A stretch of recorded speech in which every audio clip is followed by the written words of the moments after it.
ভাইয়ের সঙ্গে ভাইয়ের দ্বৈরথ কিংবা চাচা ভাতিজার ক্রিকেটার হওয়ার গল্প এর আগে একাধিকবার শুনেছে ভক্তরা। হার্দিক পান্ডিয়া ও কুনাল পান্ডিয়া থেকে শুরু করে বাংলাদেশের তামিম ইকবাল এবং নাফিস ইকবালের ঘটনাও শিরোনাম হয়েছে অনেকবার। তবে এবার বাবা ছেলের ক্রিকেট লড়াইয়ের মতো বিরল ইতিহাসের সাক্ষী হলো ক্রিকেট বিশ্ব। এমনকি বাবার করা প্রথম বলেই বিশাল ছক্কা হাঁকিয়ে সবাইকে তাক লাগিয়ে দিলেন তার বড় ছেলে, তাও যেন তেন ক্রিকেটারের সঙ্গে নয়, বর্তমান সময়ের অন্যতম সেরা অলরাউন্ডার ও আফগানিস্তানের সাবেক অধিনায়ক মোহাম্মদ নবীর সাথে ঘটলো এমন কাণ্ড। এর আগে গত চ্যাম্পিয়ন্স ট্রফি চলাকালে অলরাউন্ডার মোহাম্মদ নবী তার ছেলে হাসান ইশাকিলের সাথে আফগানিস্তানের হয়ে একই সঙ্গে ওয়ানডে খেলার স্বপ্ন দেখার কথা জানান। সেই স্বপ্ন পূরণ হবে কিনা তা সময়ই বলে দিবে। তবে প্রতিদ্বন্দ্বী হিসেবে মাঠে বাবা ছেলের বিরল লড়াই দেখে ফেললো গোটা ক্রিকেট বিশ্ব।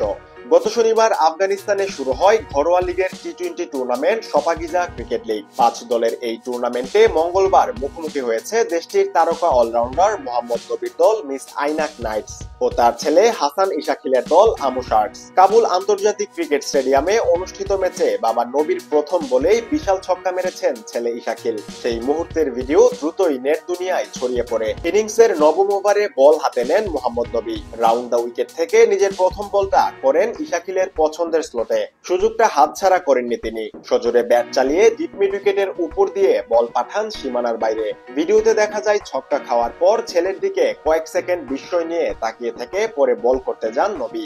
চুইংগাম চিবুতে থাকা ইশাকিল যেন বাবাকে পাত্তাই দিতে চাননি। একটু হেসে সঙ্গী ব্যাটসম্যান শহীদুল্লাহ কামালের সঙ্গে কথা বলতে থাকেন তিনি।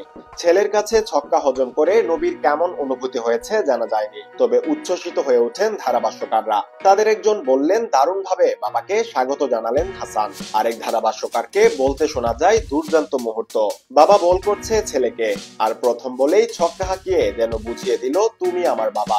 মাঠের বাইরে তোমাকে শ্রদ্ধা করি, কিন্তু এমন বল করলে আমি মাঠের বাইরে ফেলবই।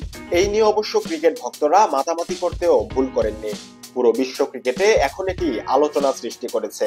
এদিকে ছেলের বিপক্ষে সেই ওভারে 12 রান খরচ করার পর আর বোলিংয়ে আসেননি মোহাম্মদ নবী। 18 বছর বয়সী শাকিল 52 রান করে আউট হওয়ার পর আমু শার্কসের ইনিংসে মরক লাগে।